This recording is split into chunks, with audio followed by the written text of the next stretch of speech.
Hey, folks. Nope, this is a little too high up. Let's bring this down. Oh, I forgot about Phil Swift. Jesus fucking Christ. Let me just get some music, because I forgot to sort that out. Okay, right. That's probably quite loud. Probably shouldn't have done that. I have no idea. But yeah, Phil's here. I'm also here, believe it or not. Yeah, he's a powerful rat named Charles Entertainment Cheese. Oh god damn it, all the magic leaks are coming out and I can't read them. Fuck's sake, I'm gonna close. I'm gonna get Discord out of the way. So I don't look at all the magic leaks instead of doing work. But yeah, I say welcome in folks who have just dropped by. We do be doing some more work today, and we do be working on the thing that we would be working on.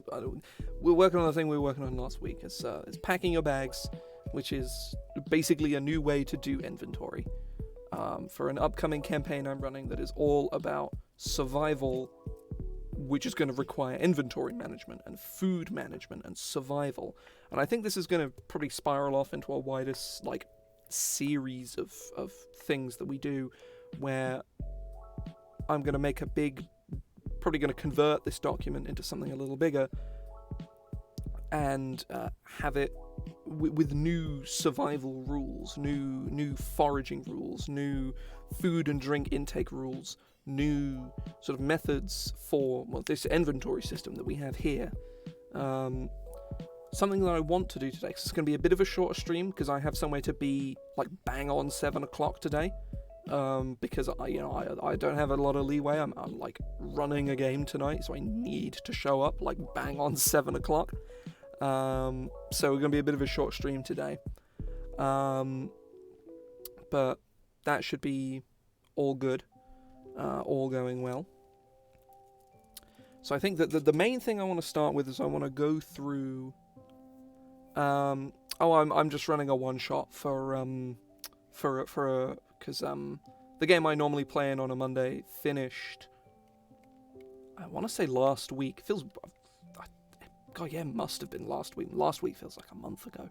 And we didn't want to start the new campaign right now, we were initially going to, and I was like, it'd be kind of weird to play 2 sessions and then take 2 weeks off. That would be really weird. I'll run a one-shot, and they were like, yeah, sure. So that's what I'm doing.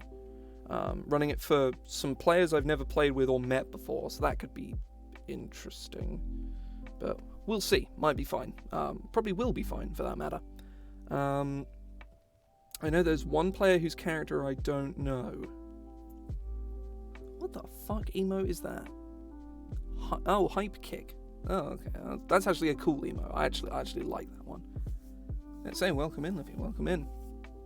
I'm gonna set my lamp to fade. Though the yellow, hang on, if I change it to yellow real quick, that looks like shit. And it often fades to that and lingers on it for too long, so I might not put it on that. I put it on flash and have this horrible, awful strobe effect. That one, not really a fan of that. It's very distracting. What's that one? No. Those are the same. No, it's weird. It's weird, and it's probably gonna fuck with people's eyes. That's the problem. Even my eyes, it's fucking with me. I'll put it on. Put it in D&D stuff. Put it on purple. Is that like a purple? No, it's a blue. Which one of these is more effective? This is a more clearly purple, so we'll do that. Either way. The thing I want to do is I want to categorize all of the common items and their sizes. So here's a visualization of how the sizes work. So 2 smalls make a medium, 2 mediums make a large. So that's how that works. Very simple, very transferable, and later on, what I'm going to try and do is I'm going to open up like a fresh Roll20 or a relatively fresh Roll20 and try and get it to work in a Roll20 inventory. Whether that's going to work is another question entirely, but it's going to be the true test of how to do this. I may say to players, do it however you want, however works for you, do it that way. However, I think that leaves a lot of a lot of room for fucking it up really badly, which is the opposite of what we want, because we want idiot-proof technology so that we can come up with a system that even somebody who is an absolute fucking moron can, at the very, very least, not completely fuck up every time they do it, right? Because certainly in my experience, like, you need to design things not with the assumption that players are just going to get it, because they usually don't.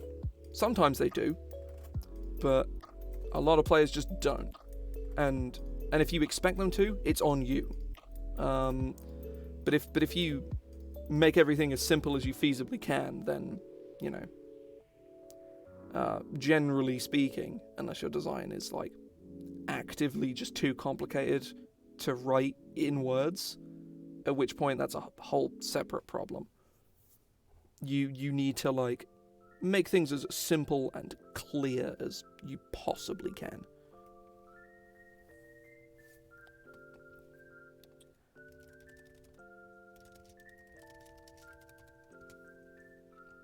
So we're going to get the adventuring gear table from the old player's handbook, and we're going to convert that. So that anything outside of the... If we convert... My sort of plan here, right, is that if we convert the adventuring gear table,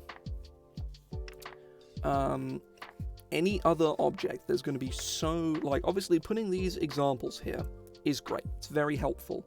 However, most of these... Like, there's a lot of things like, what happens if you have something that's bigger than this? Like, what happens in that instance?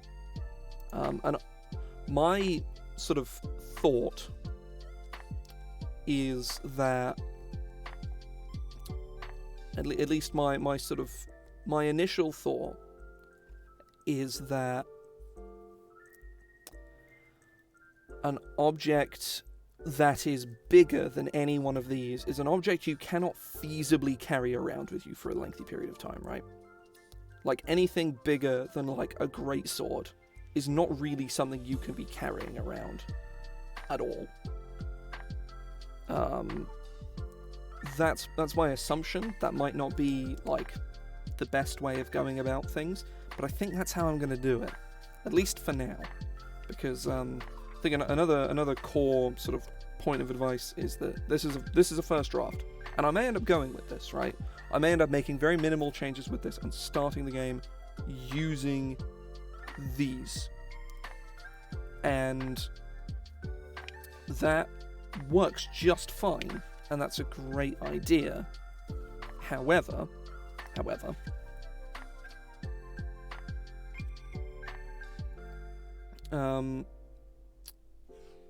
once you run into problems, you need to be prepared to change things, and your players need to be prepared for you to be changing things, because whenever a player is using your homebrew in any capacity, they need to be well aware that it is going to be subject to change, and when it is, they are going to have to accept that it's a change that you're making.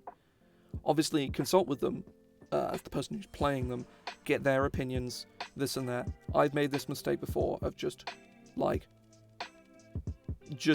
changing shit, but nowadays players in my game know that everything in the game is subject to change, and I try to document all of it as best as possible, so that so that players can't say that I've sprung things on them anymore, because I haven't. All changes are now documented. Everything is, it is a an unofficial contract that you sign when you join my game that if something's going to get changed, it's going to get changed. And I might talk to you about it if I think it's necessary, but I might not, because if it's that big of an issue, then I'm just going to change it. Usually that's just down to this feature's really broken or this feature's really shit. Usually the latter, I find. But that's generally how I go about things.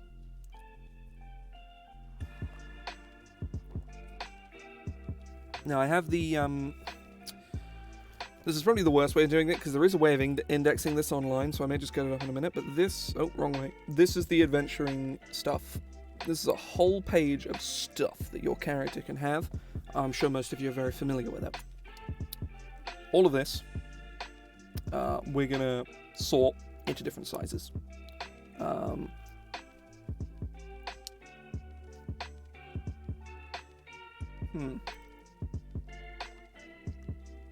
Or all the relevant things, anyway.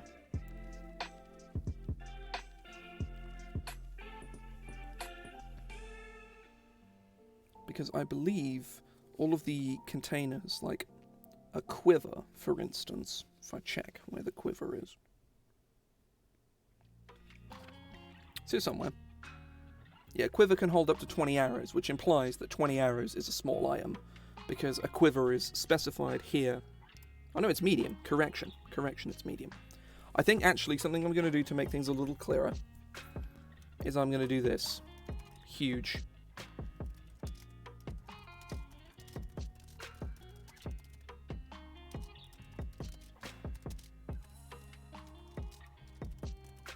Chests, barrels,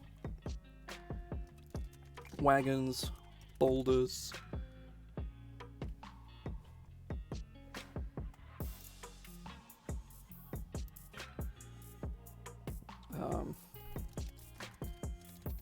Siege weaponry, etc.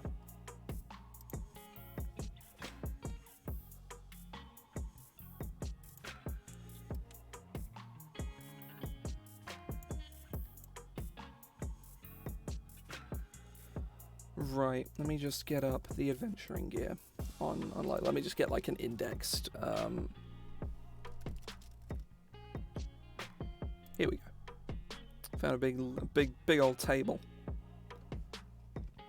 So there's a lot of pointless items in here.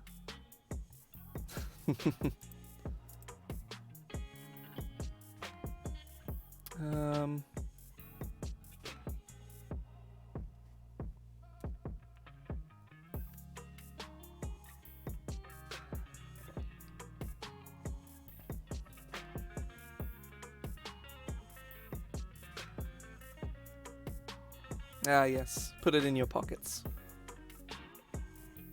Or transform it into a leaf and then put it in your pockets, more specifically.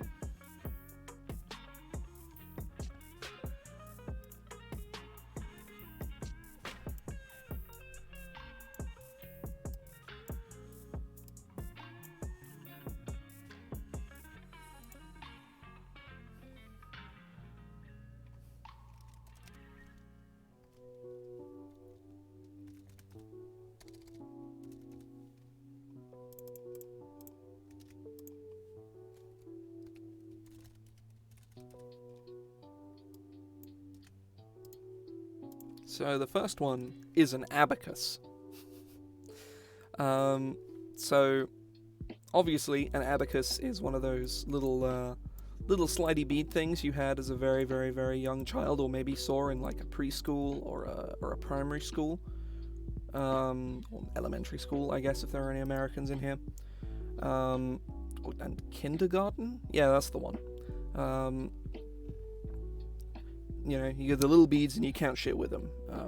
Back in the day, accountants used to use them. It's not really necessary for us to put it on here, but we all can visualize an abacus. It's like a big, you know, wooden frame, about yay big. You can hold it. Hang on, I can't really get into... like that big-ish, because I can't put my hands in it. Hang on. Like this big. There we go. So it's probably, I would say, it's a medium item. It's not the kind of item that you can just put on your hip. You would need like a dedicated space to have this item about your person. Then again, it is very thin, so it's very compact. So I would say, actually, no, it's probably small.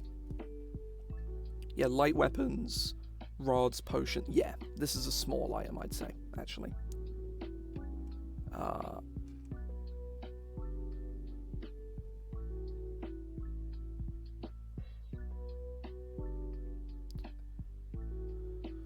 So, what's next? There's a bunch of vials and flasks, which are an entirely separate deal.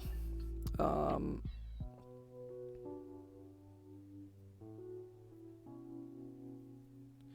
not sure how I want to categorize tiny objects, because I don't want tiny objects to have like a set space. I think tiny objects are only take up space in quantity. I think that's the kind of thing I want. Is so that, you know, this many coins or this many whatever. I might actually put this in is tiny objects have take up no slots unless they reach a specific quantity.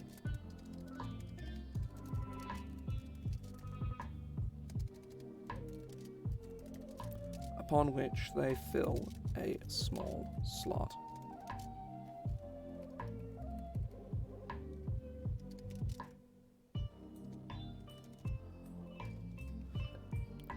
Example, coins, bullets, dagger, wands.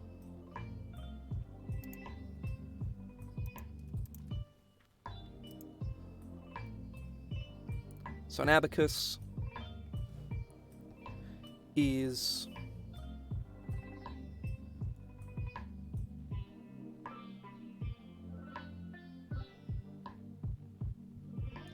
next thing is arcane focuses. So this could be weird to do. So I might just go. I might do what it does.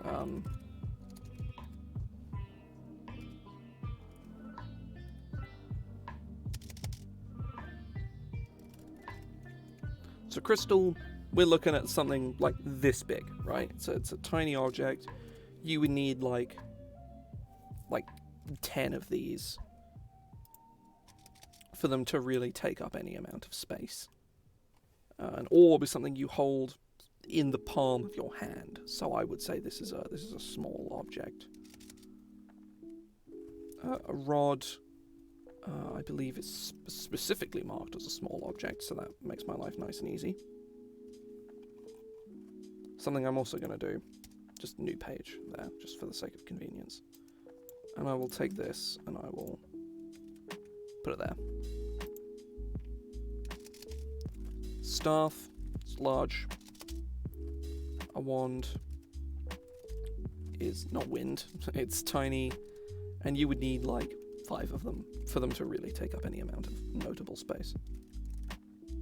Backpack.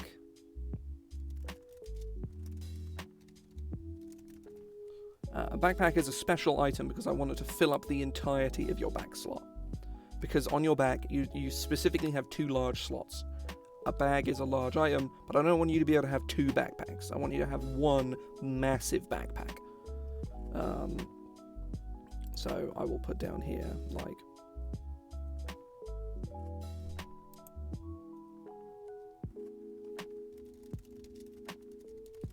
special equipment.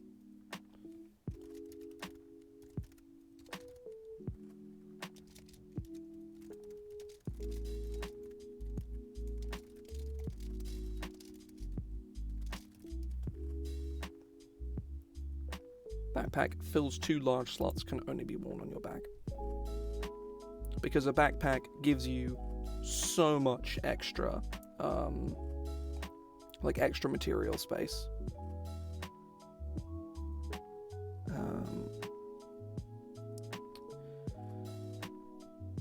A barrel. A barrel is huge. It's not something you can feasibly carry around. Obviously, there will be certain situations where you can... What's a basket set to here? Phil's has one medium slot in it. I would say it's a medium item, probably. Large item? Small item?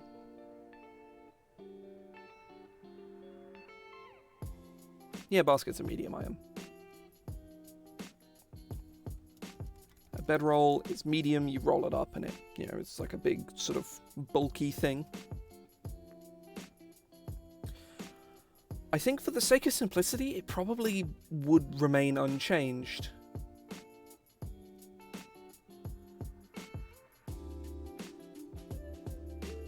Oh,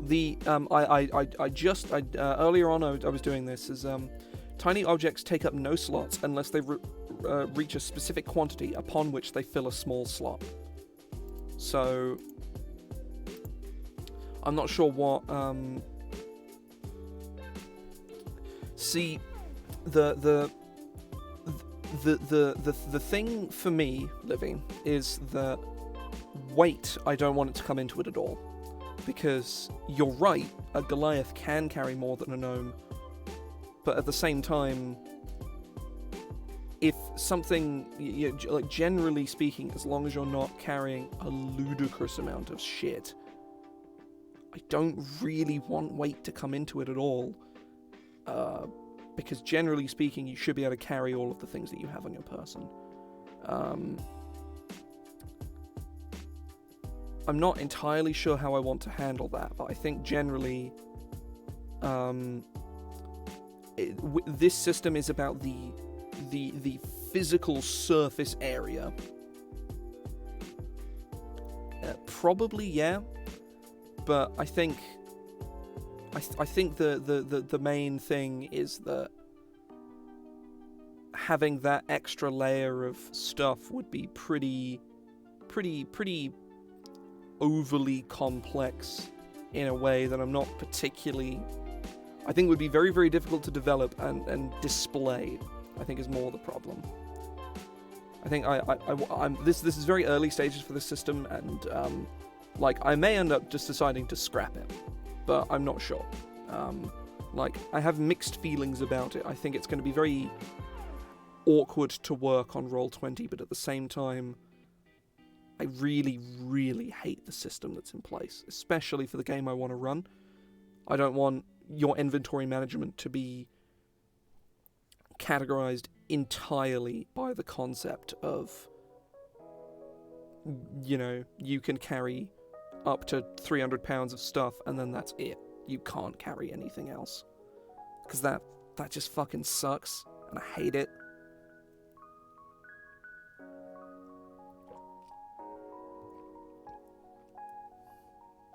I think I might actually, because I'm sort of thinking about it, and I kind of want to take a little bit of a step away from this for a bit, because I'm having some second thoughts on it, I'm thinking that maybe it doesn't need to be as in depth, just for the sake of bookkeeping, because it's sort of replacing way too much maths with way too much tracking in a way that can't be visualized, because I don't have a fancy, I can't change Roll20's UI. I can't make this system a thing. I would if I could, trust me. But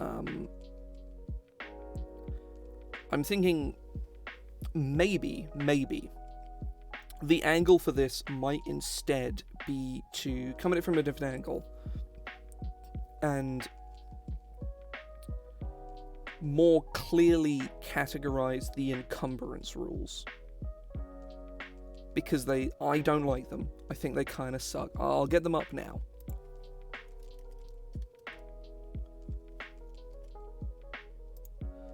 Variant rule encumbrance. The rules for lifting and carrying are intentionally simple. Here's a variant if you're looking for more dedicated rules determining how a character is hindered by the weight of their equipment. When you ignore this variant, ignore the strength column of the armor table in chapter 5. If you carry weight in excess of 5 times your strength score, you are encumbered, which means your speed drops by 10 feet. If your carry weight is in excess of 10 times your strength score, up to your maximum carrying capacity, you are instead heavily encumbered, which means your speed drops by 20 feet, and you have disadvantage on ability checks, attack rolls, and saving throws that use strength, dexterity, or constitution. I don't like this system. Mostly because I think it doesn't really exemplify what carrying too much stuff actually means.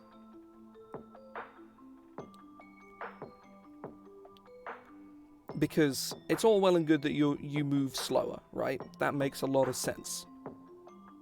But it's I don't think it should be that. More specifically, I don't think your speed should be reduced unless certainly just your generic walking speed. I think your overall travel speed should be reduced. I think that makes a lot of sense. And especially if you're heavily encumbered, I think a speed drop in combat makes a lot of sense. But I'm more thinking about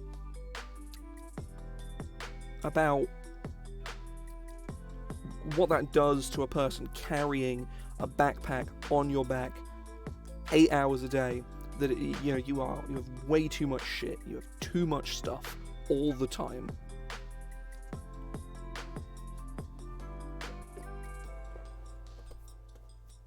I think changing variant encumbrance in a way that's interesting could be worth it, and I think I might actually experiment with that. So yeah, I think for now I'm going to step away from this, and I'm going to try toying with an improved version of variant encumbrance. So I'm going to get the variant encumbrance rules. They're from the PHB.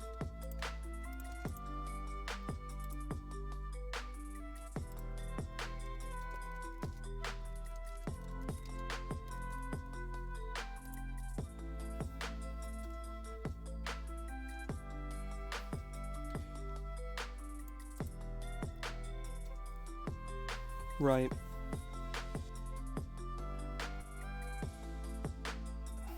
Hmm.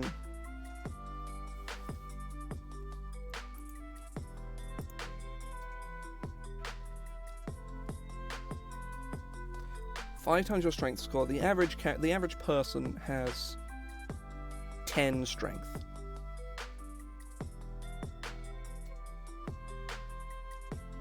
This is weird. This can go. Actually, no, this makes sense, actually, because it just means you can wear heavier armor. It just means you'll become encumbered more easily. Wait. No, that doesn't make any sense. If you wear armor that's too heavy for you, that's gonna go. You're encumbered.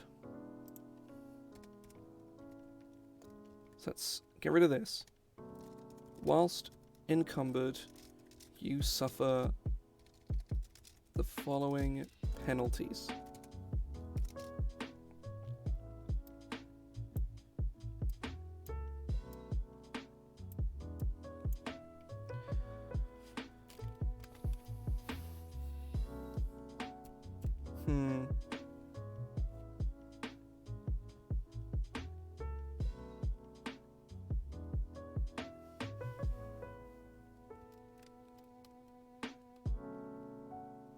See, this is a thing I want, because it's very, very easy to become encumbered in 5e, right?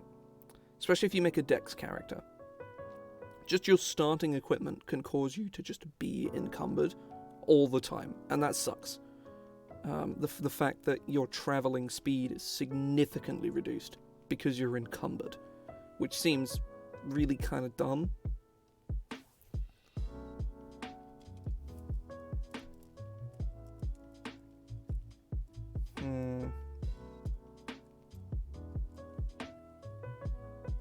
So my initial thoughts are a reduction in travel speed, but that can be very weird to calculate on a hex map.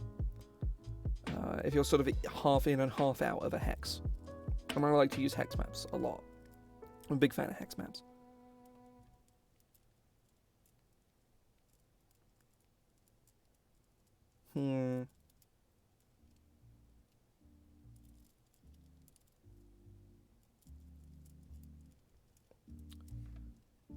close this now. So your speed, no, I don't want to be fucking with people's speed because that sucks.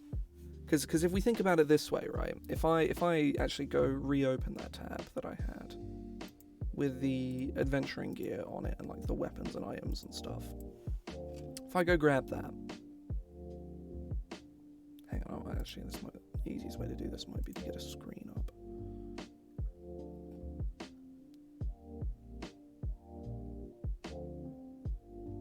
Reset.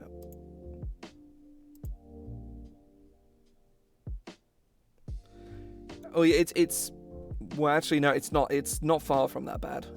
Heavily encumbered reduces your speed by 20 feet, which if you're a small creature, which by proxy have a significantly lower carrying capacity, because by rules as written, if you count as one size larger or one size smaller, your carrying capacity is reduced by like half or something. So hang on, let me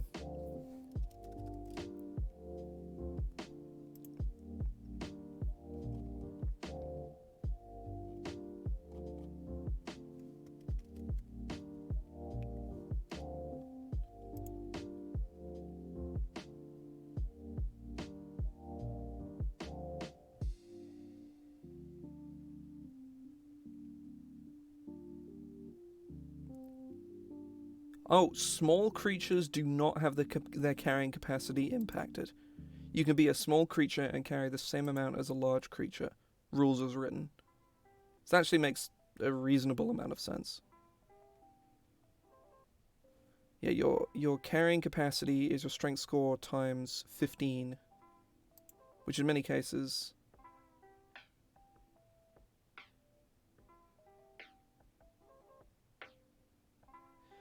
It's more a case of the because if you're a Goliath, the food you eat is going to be bigger, the sword you have is going to be bigger, the bedroll you sleep in is going to be bigger. Everything's relative. I think was sort of the idea there, was that if you're a gnome, your backpack's going to be smaller because the food that you eat and the bedroll you sleep in and the clothes you wear and basically everything on your person is going to be significantly smaller than everything else. The only things that aren't really going to change are like weapon ammunition and like potions and stuff, like really negligible things. So if you think about it in that sense, it doesn't really make any difference. But I see what you mean though. But I'm going to toy with this sort of variant on the base rules, because I think there might be some merit to just sticking with the base, but enhancing it in some way to make it better, because I don't like the base rules.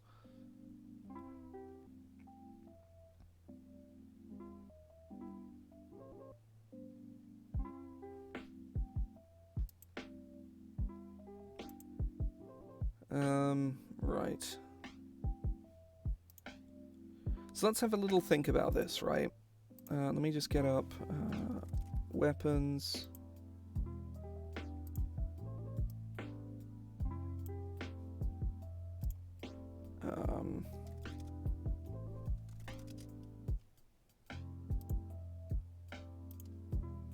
Adventuring gear.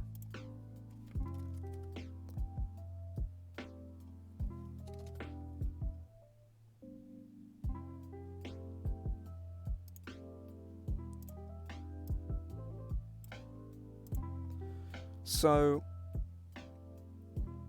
oh, actually, yeah, that's something I can look up actually quite easily as the weight of an explorer's pack. So, say we make like a gnome fighter. We'll say as a gnome just for the sake of simplicity. But if I go grab, like, what armor is there? Let's so gnome fighter. He starts with some medium armor. Let's say he starts with scale mail. Already, 45 pounds. 45 pounds flat. Let's say he has 16 strength. So his what is his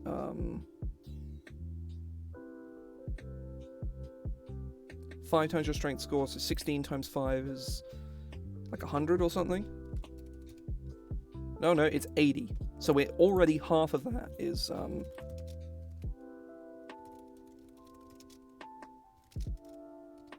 encumbered at 80.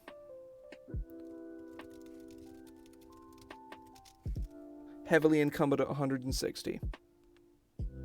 So scale already 45. Let's say he has, I don't know, a light crossbow, which is 5 pounds, or 50. And let's say he has a long sword, which is 3 pounds. He's gonna have some bolts, right? He needs bolts to do his thing. Crossbow bolts. 20. So he's got 40 crossbow bolts. It's another 3 pounds.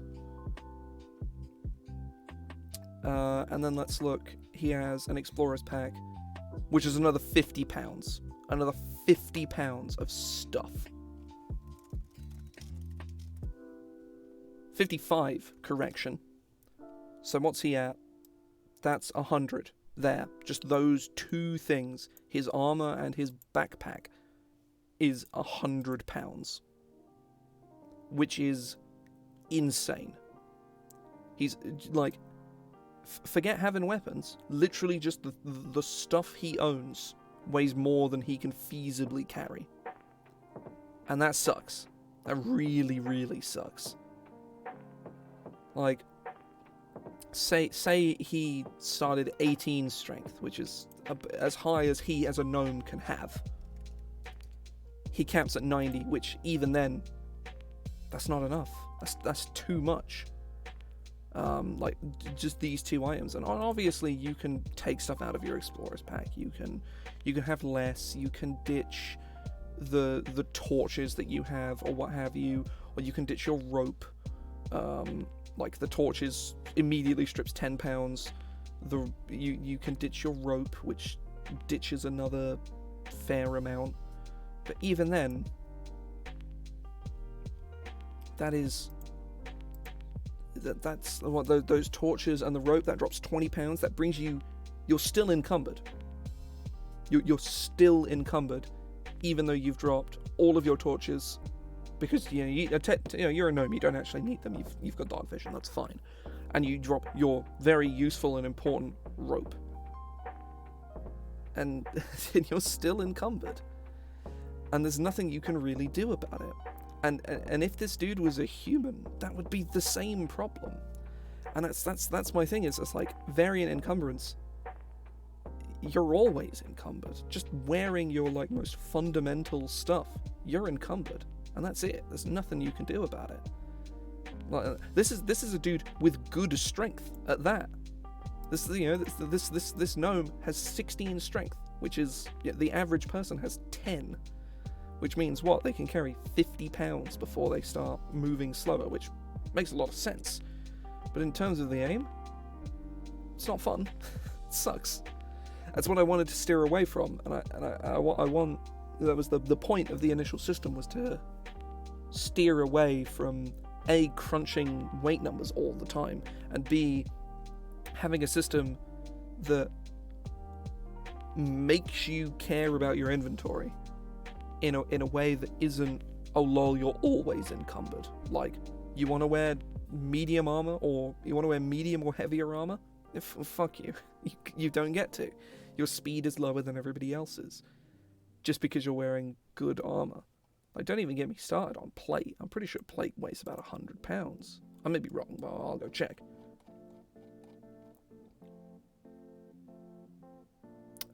Plate is 65 pounds, which is 50. So basically, if this gnome, for whatever reason, or hell, just forget that he's a gnome. Just he could be any race except like Goliaths and like other ones with powerful builds, with the powerful build ability. Doesn't fucking matter. Like, you're a dude, 16 strength at level 1, which is a very reasonable strength. If you somehow have a hold of plate, congratulations, you can carry 15 pounds worth. 15 more pounds of stuff before you're encumbered, and that just fucking blows. Like, I hate that. That sucks. So, yeah, that really sucks.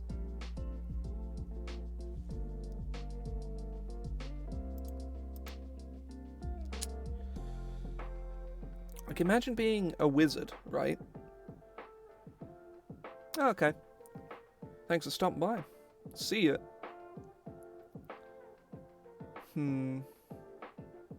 So I'm stumped.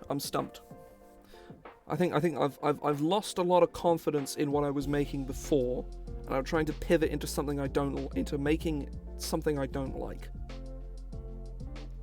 which is bad,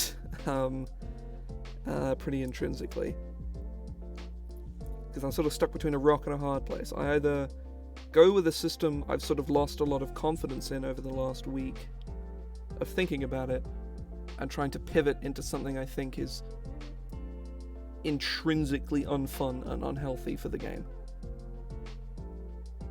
Like, this system here, if I could get a visualization of this system would be perfect. It would be incredible. But because I have to explain it in words and really abstract fashions, and I can't give visual explanation, and even if I could, it wouldn't matter because you can't visualize it in-game, I'm pretty sure it sucks. If I had a means of doing it, it would be incredible, but I can't, so it sucks. And that, in and of itself, that sucks. Because I think this system could be really awesome, but I don't think it's going to work. Whereas variant encumbrance is intrinsically unfun. Like, the fact that even a character with pretty good strength can't wear decent armor without being encumbered all the time is the worst, and that really, really sucks. Obviously, like, in the long run, it's not that big of a deal, because you can travel light. Maybe in the right kind of campaign, this would encourage players to not wear heavy armor, to wear light armor, and have bad AC, to put their ability to travel and move faster ahead of their ability to not get stabbed. And if you think about it that way, it actually sounds kind of neat, but you're kind of just spinning something, and phrasing something in the opposite direction to make it sound better than it is, which is probably the worst way to address a definitive problem that we have here. So, I don't know. This could be weird. I could increase these numbers, maybe get rid of heavily encumbered, like, maybe just remove heavily encumbered and just make encumbered 10. Like 10 times your strength, which is harder to get to, which means that you can carry all of your stuff and not suffer penalties. Or I can make it so that encumbered is pretty minimal, which would mean that everybody would just fucking ignore it anyway, so like, you know. Or I can make it so it has no direct impact on the game. Like, it has no direct impact on combat, I think is probably the best way of going about it. So what I might do is your traveling speed is reduced by whilst traveling, your speed is reduced by 10 feet. Maybe not even that. No, we'll stick with that for now. So in combat, you can still run, you can still walk, you can still jog, all of that. However, you still have to keep moving.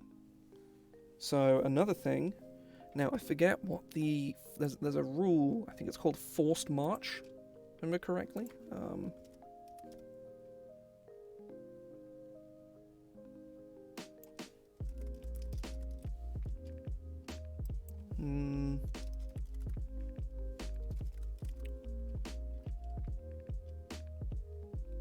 Yes, forced march.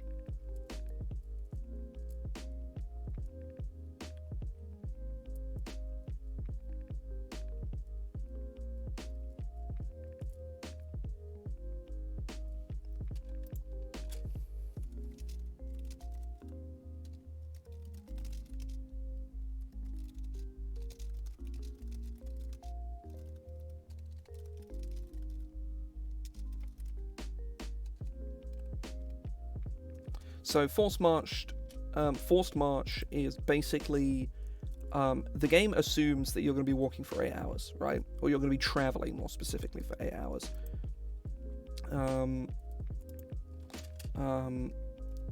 Whilst traveling on foot.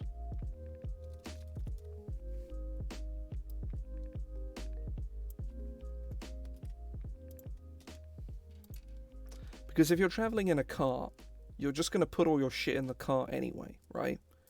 Like, even ignoring all of that other stuff, you're going to put your backpack on the floor in your wagon. So, and even if you don't, you shouldn't be penalized for just wearing your backpack on your, not specifically stating that you put your backpack down, right?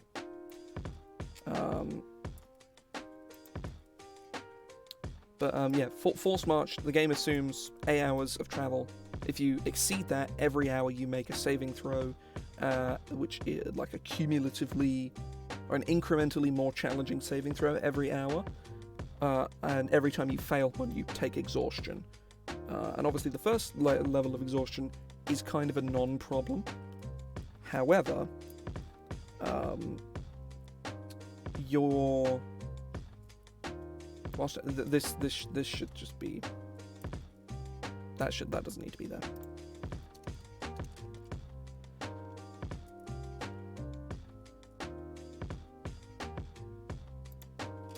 So let's do the same here.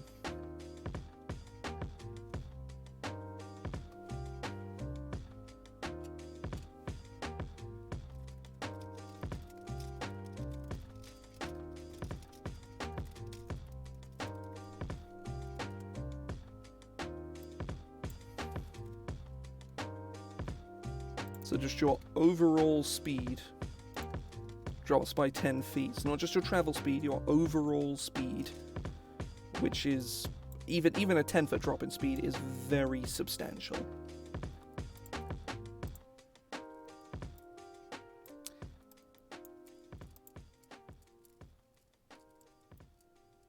I don't think attack rolls should be here. Should it?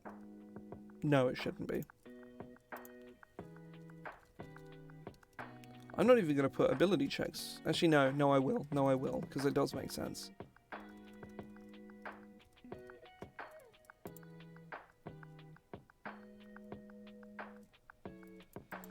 So now our permanently encumbered gnome or fighter is not suffering that much of a problem. Like, you just can't travel that much further. Against forced marched or against... I'll just put exhaustion, because not just forced marched, it should be...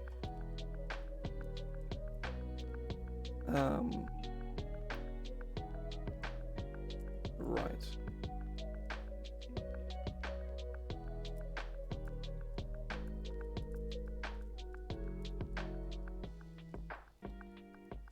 Okay. God, why do I like this? Why am I actually okay with this? This is the real question. Why am I okay with this? I think with the players I have in the game that I'm going to be using whichever rule system I go within, I don't think any of them are ever really going to be encumbered. We have a character who literally needs no weapons and no armor to fight, and is thus going to have an explorer's pack, and that's it. I have a Hexblade Warlock who is eventually going to get Pact of the Blade and just put a sword in another plane, so that's not going to be a problem.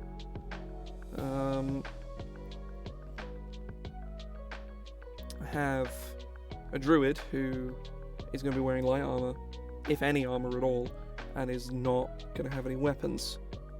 And I have a Cleric who is probably not going to have any armor to start with, and is just going to have a bunch of random stuff.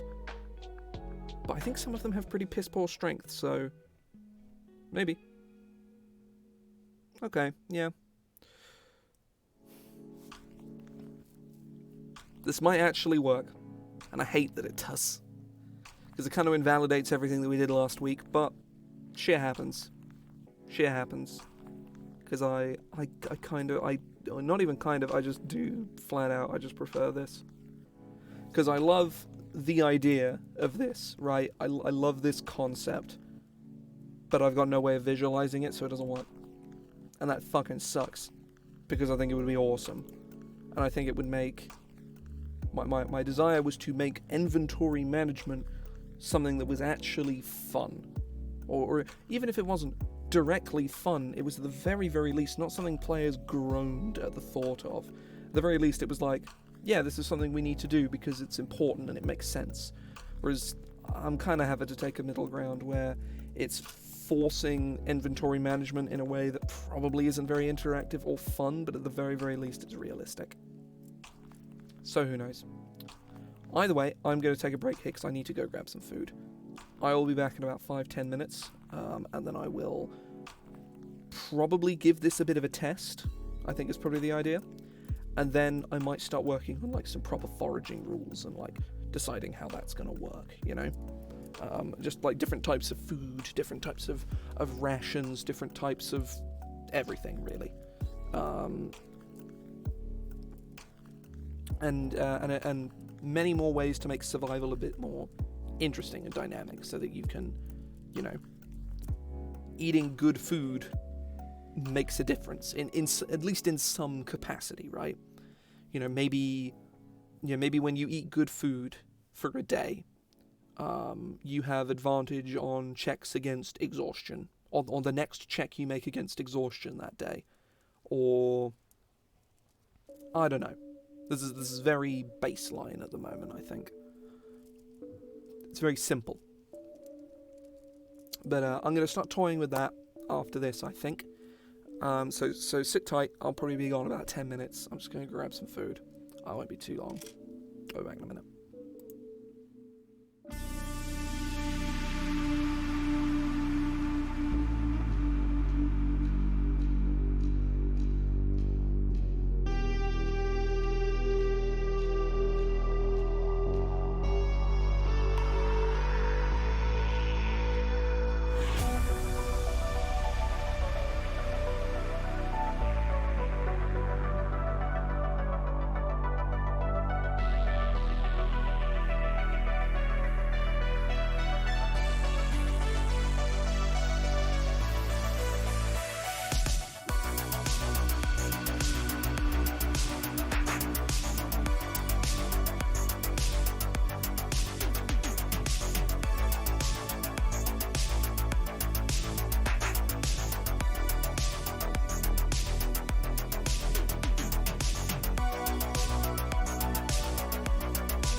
Hey folks, I'm back.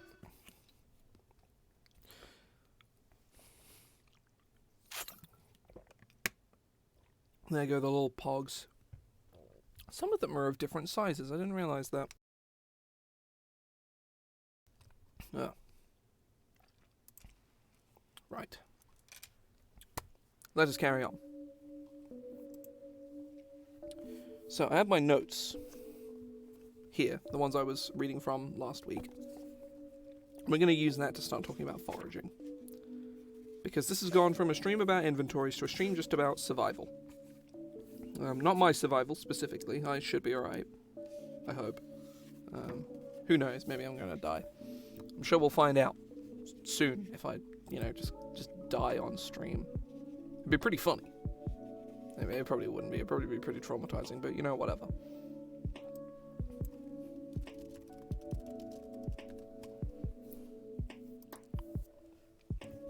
Right. The plan is to make a D&D survival mode. How are we going to do that? Well, we're going to make it so that survival rules are actually codified in a way that matters and people care about. Because, lo and behold, if you can go multiple days without food, people just won't fucking care. So, oh god, I just finished food, so I'm like, it's still very I'm not really sure what a word, like an appropriate term would be that doesn't sound gross as hell. Oh.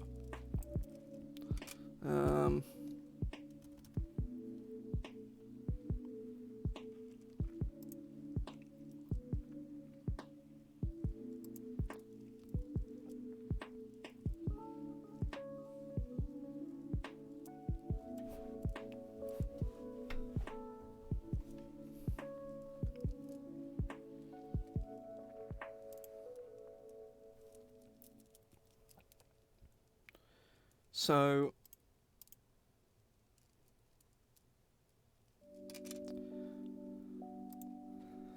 food and water.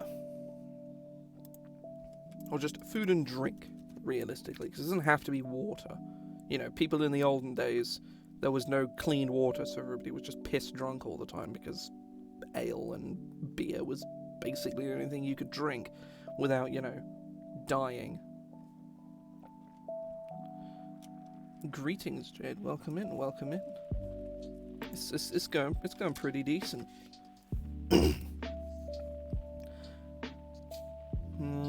Right.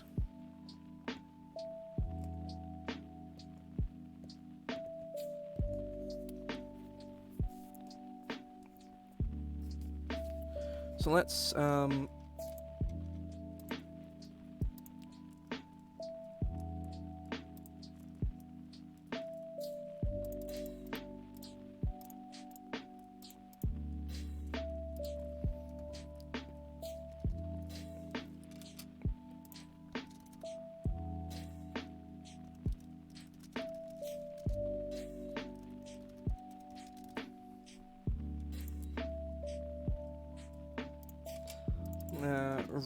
reasonable. Oh god.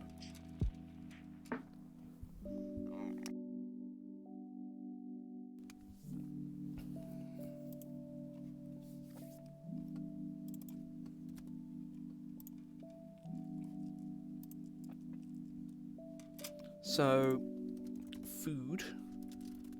A character needs 1 pound of food per day.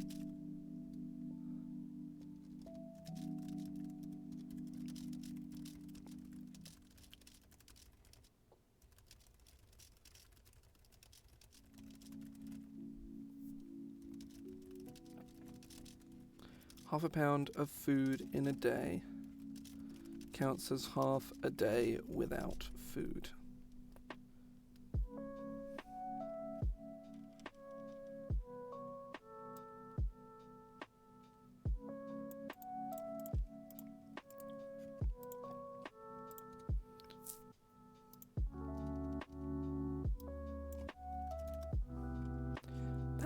Hang on, something I just noticed. There's a weird instance of his or her in here.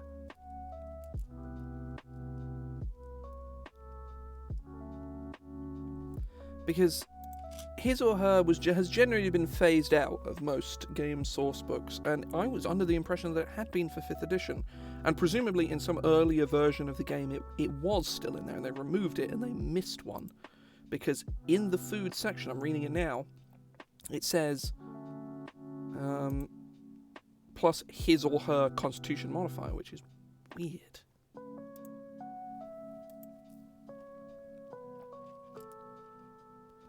So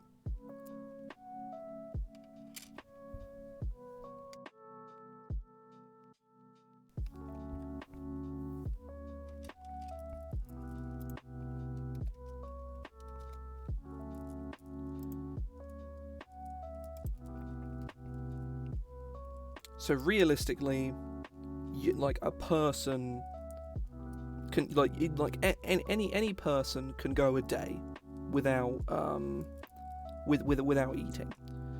It's not fun, but generally speaking, your body can handle it. And whilst your body doesn't like it, it can handle it, and it's okay. It's a very common practice that people use to lose weight. Is that somebody will eat a normal amount of food that they would normally eat on one day, and the next day will eat nothing. And I think maybe they do 2 days. I don't know how fasting works, but it's a thing that people do. But either way, but once you get past a certain point, so most characters are going to have +1, +2 Constitution, and after that point, they're going to be, oh well, fuck, there's no bloody food. So food and water.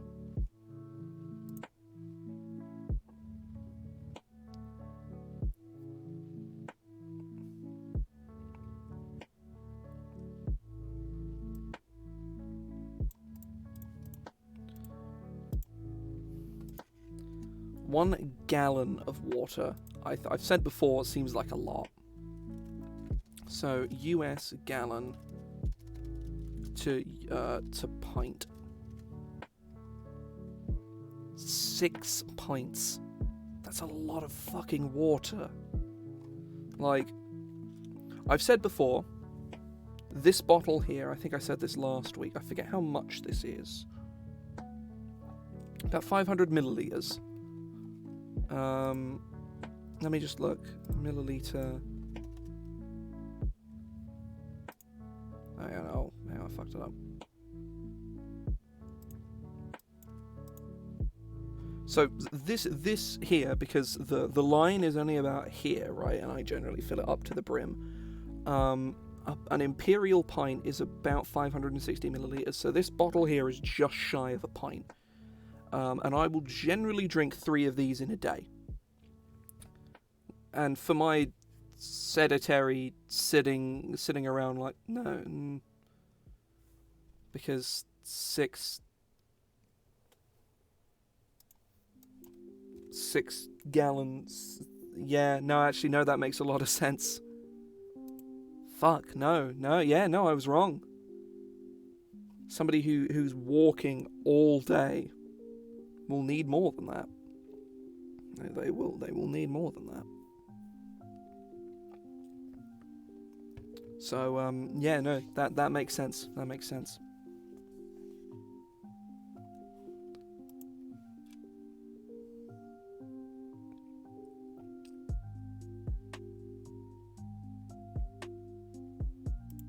So, water, foraging. Now, this is a whole separate thing, right?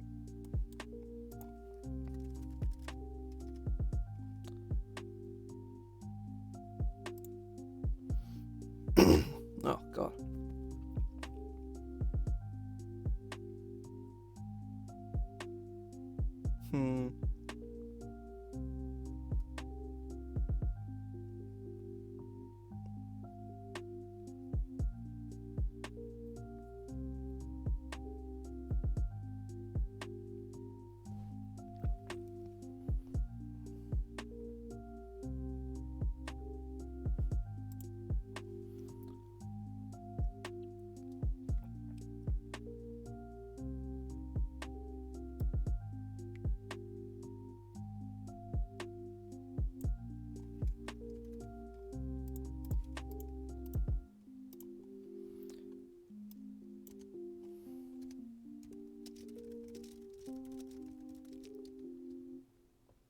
base their result on the following table, which compares...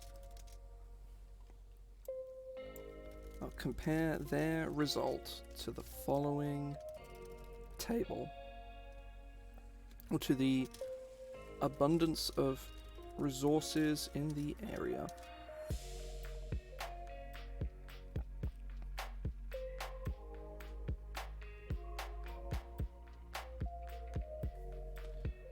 Food or water.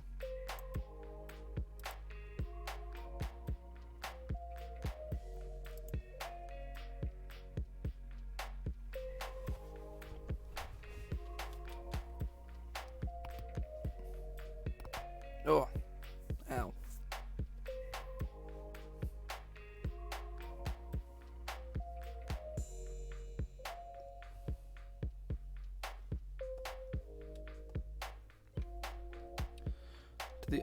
To the abundance of resources in the area.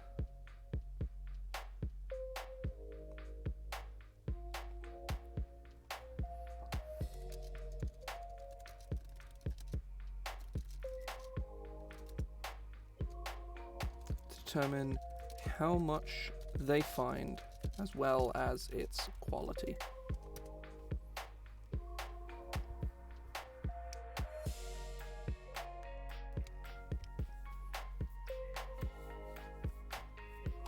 Says this is my plan. This is my plan. It's to make foraging a bit more dynamic and make it so that you can, if you roll kind of bad, you can still find things. Obviously, if you roll incredibly badly, you can still, you know, do a very bad job of it. But we'll say abundant food or water.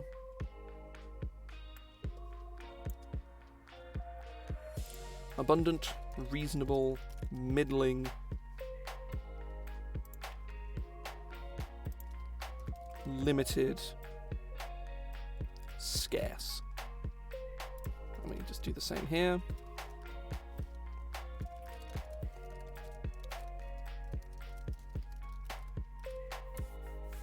Oh wait, no, why am I doing it this way? What the fuck? So the different qualities were bad, low, medium, and high. Medium, low, bad.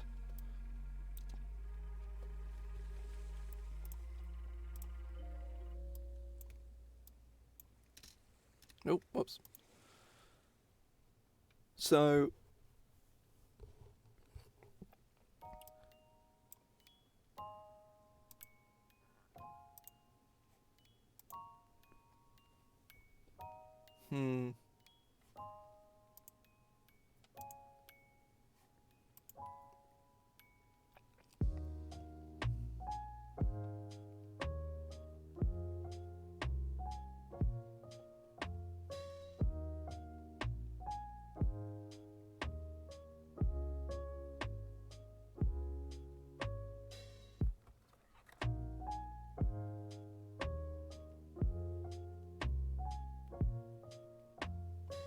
So, if there's a lot of it, if there's a lot of food, realistically, your ability to find better food is going to be higher. Because if you can be picky, then you shouldn't have to roll that high, right? That's sort of like the thing. So it's like 15 to 20, say. So you got like a good chance of finding stuff. What is the base DC? It's 10. So, oh, actually, I'll do 16 to 20. So it's 10 to 15, 10, 11, 12, 13, 14. Yes, it's like 35%.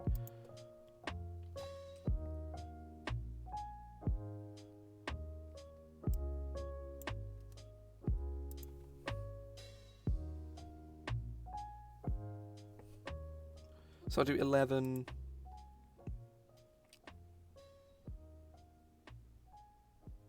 I mean, if you roll really, really bad, you shouldn't be able to get any at all. Like even if it's in an area of abundance.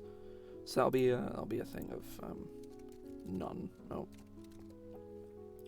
So it'll be 1 to... Or it'll be like less than 5 in this area, right? No, that's greater than 5. What am I doing? Less than 5. 6 to 7, 8 to 10.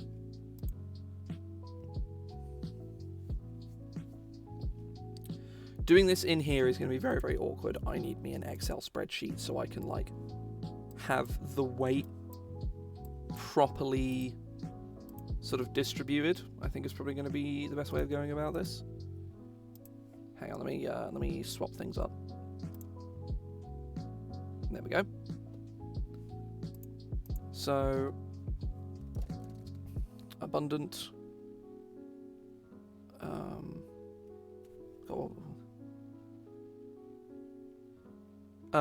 Yes, probably.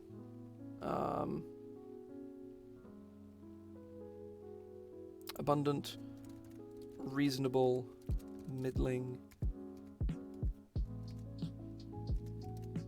limited, scarce.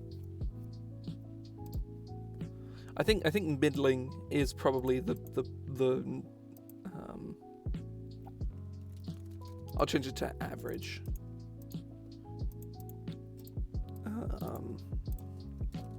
High, medium, low, bad, none.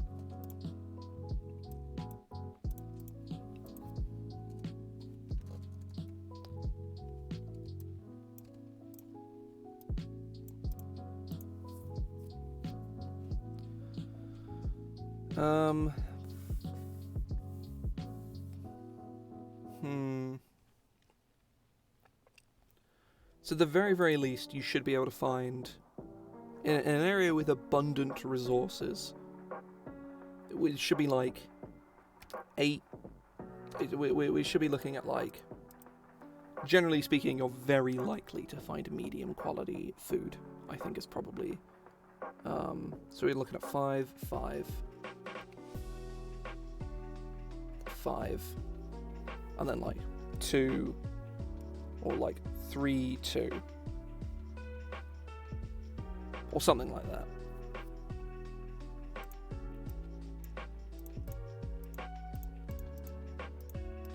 So we're looking at, like, no is still less than 5. Let me I might do this and have this on another tab because it's not very exciting you looking at a fucking Excel spreadsheet. Still less than 5, 6 to 7. Oh, this is literally the exact same scale. That's the same scale. So never mind. 16 plus.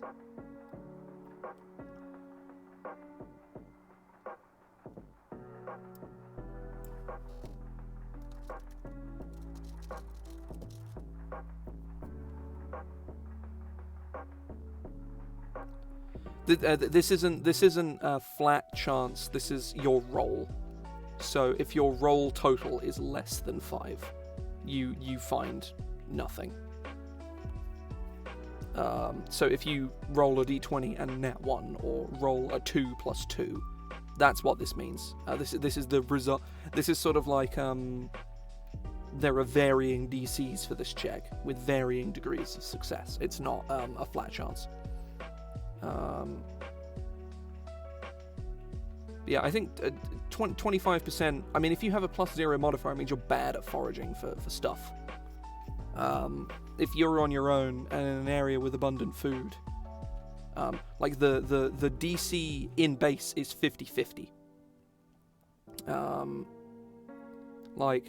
If you have +0, the base rules determine that it, or say that it is a 50-50 chance as to whether you, or no, it's DC 10, so it's 55-45, so it's slightly favourable, but it's much worse odds than what I've got here. That too, yeah. Like any person in a party who's going to be doing the foraging is going to be somebody who's probably pretty decent at it. So at the very, very least, an area of abundant resources, unless they roll really badly and their bonus isn't very high, or they like nat 1, they're at the very least going to find some shit food. Like some... Because low quality is like perfectly edible, it's just not very nutritious and isn't very filling. I think reasonable, it should be like... We're probably looking at like 18 plus here, right? You need to roll high to get high quality food, but not stupid high, you know? 18, 19, you know, like say your average person who's going to be making this check at level 1 is going to have at least +3 or +4. You know, needing to roll like a 15 or a 16 or a 17 is probably pretty reasonable. Alright, 15 or a 16 even.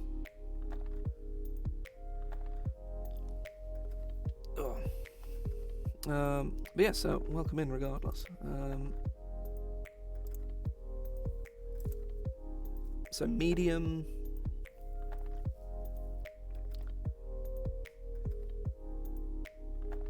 So 7. It's probably be so.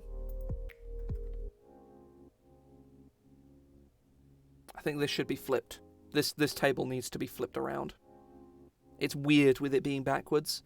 Because the numbers run up this way, and you read... Because the numbers read... Like, because you want to read it this way. You want to read right to left, but all the numbers go left to right. So yeah, this needs to be swapped. Give me a minute.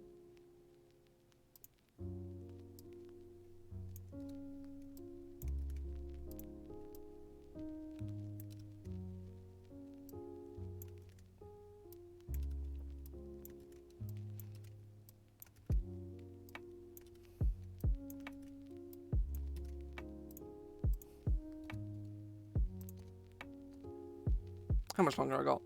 About 10 minutes or so. That's fine. So 17 to 15, I think. Wait, no, fuck, it was the wrong way around. 15 to 17. It should probably be like 13 to 17. 13, 14, 15, 16, 17. Yes, another 5.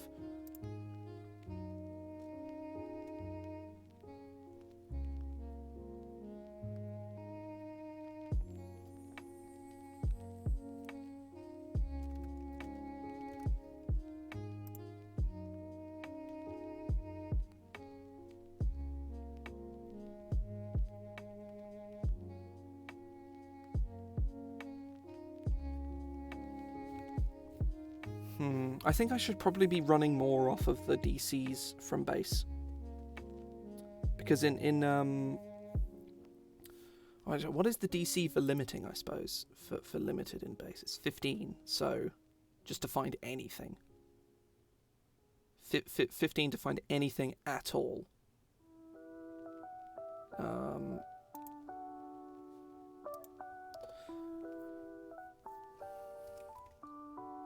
9 to 10, and then less than 8. This, I think, would be anything less than 10 in an area of like middling supply, and you find nothing. This should be like 10 to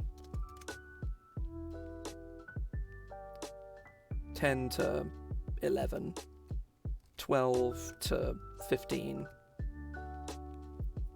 No, 14. And then like 15 to... Yeah, 15 to 19, and there should be 20 plus. And then in limited, probably going even further.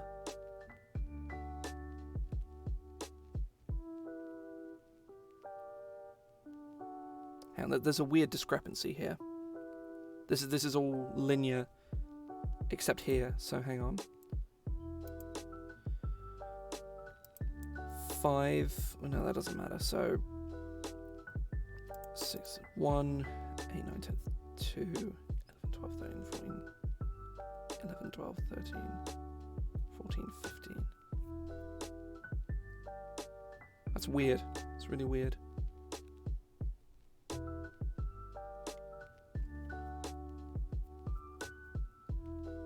That's very strange. But if you're in like a desert, for example,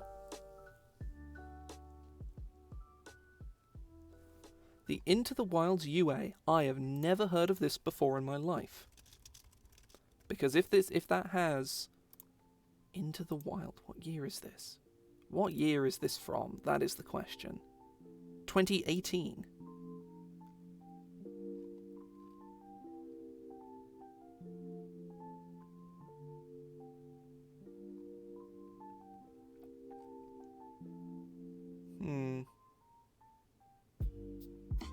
Tactical terrain.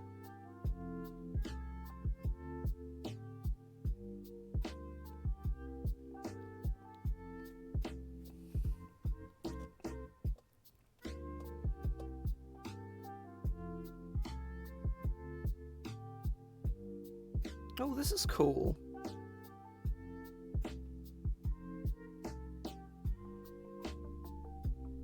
Okay, this is fairly interesting. I'm not sure if it's particularly useful to what I'm doing right now, but it is neat. I think it is a cool GMing tool. I'll keep that tab open.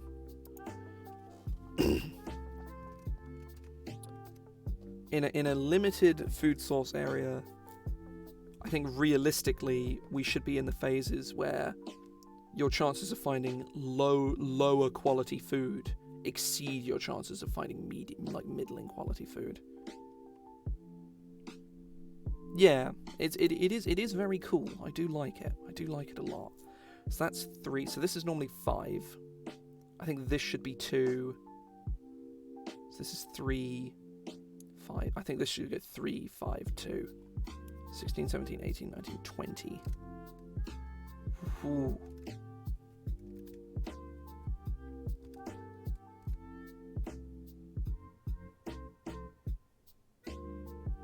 Oh, I'm thinking about this, and the likelihood of you in a limited food area is finding any amount of decent food. Then again, actually, 13 or higher in a limited food area, that's not that bad. Especially because you can have any number of people trying to, forage for food every day. I think the DCs probably should be higher.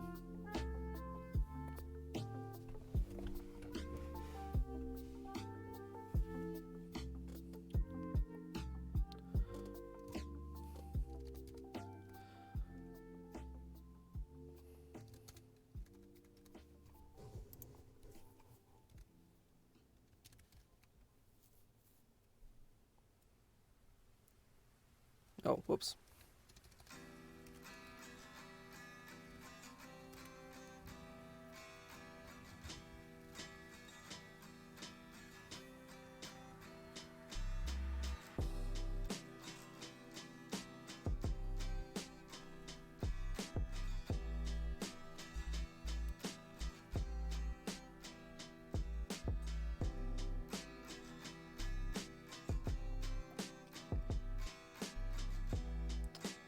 Bad, low.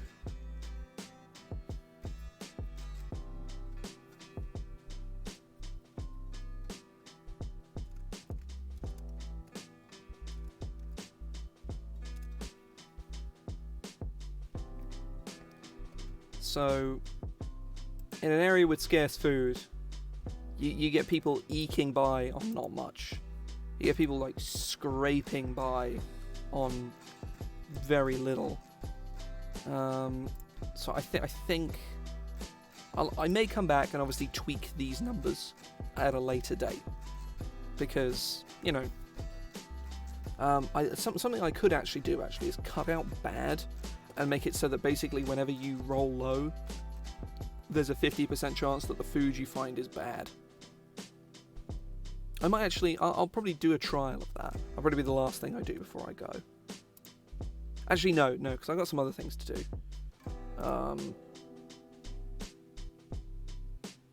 So, I'll probably do a description of each one. So, abundant, a lush jungle filled with tropical fruits, or a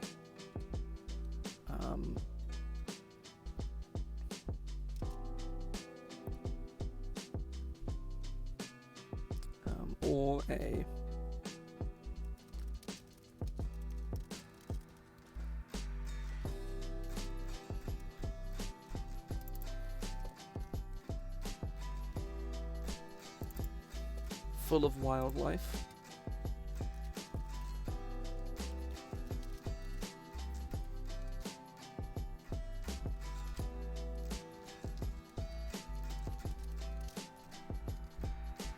A woodland with some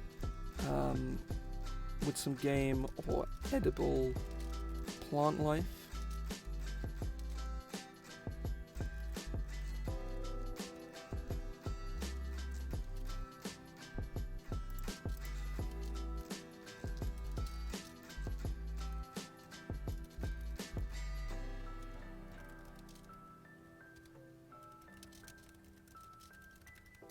By large herds of grazing animals.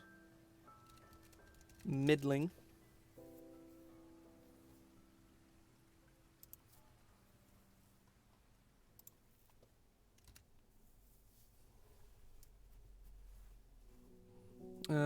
Thinking middling is like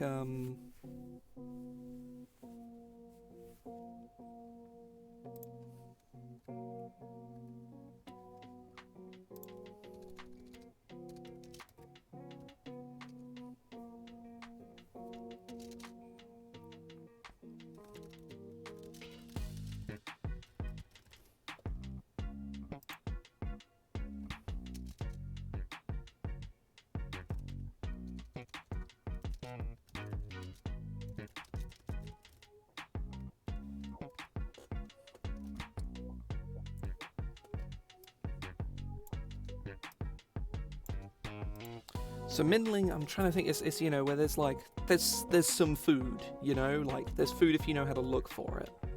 A sparse and quiet woodland, or a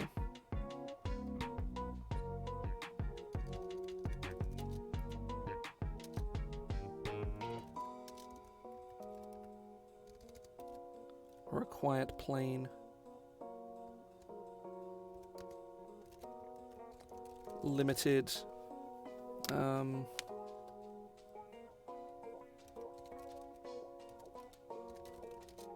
flatlands,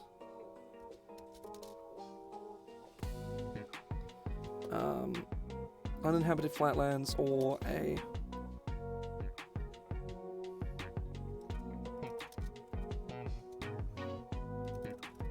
dying forest. Scarce. A desert. A barren land with little life or water.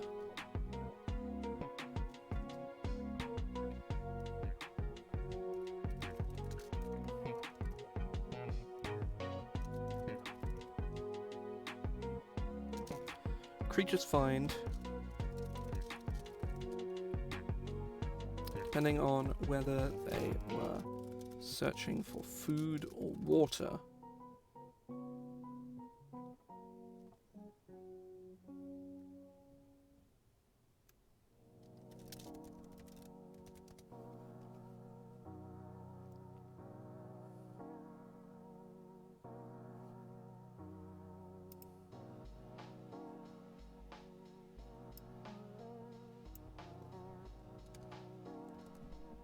Foraging creatures find.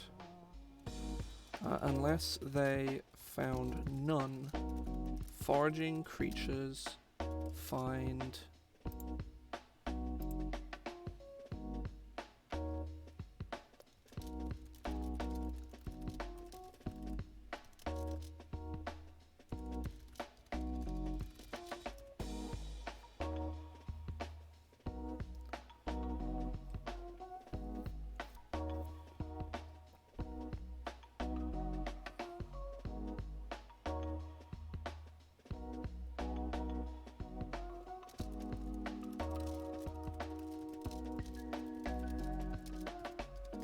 equal to their wisdom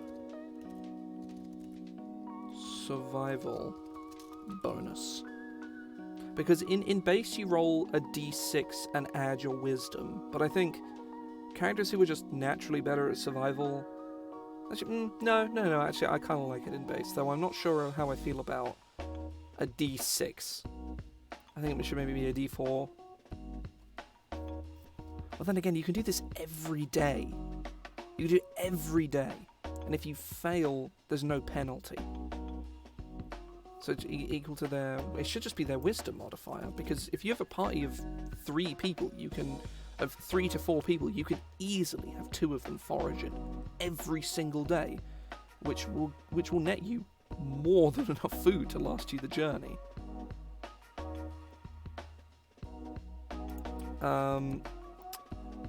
So next time I'm going to look at food qualities. But I do need to go there. I do need to leave because I have somewhere to be in a couple of minutes. So I'm going to head off now. Thanks very much for stopping by, people. I'm going to see if there's anyone to raid, but I don't think there is. Oh no, Finn the Bin is around, so I will go raid. I will go raid her. Let me just...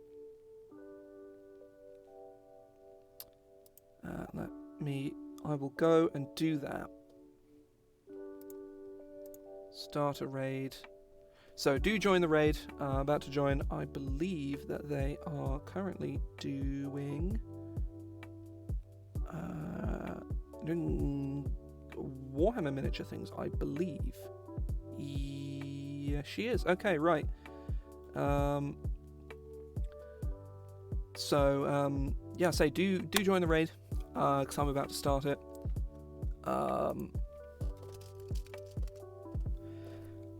Thanks very much for stopping by. I will see you all probably at some point later on this week. Whether it be Friday, Saturday, or earlier, no clue. I'll work it out. Either way, see ya.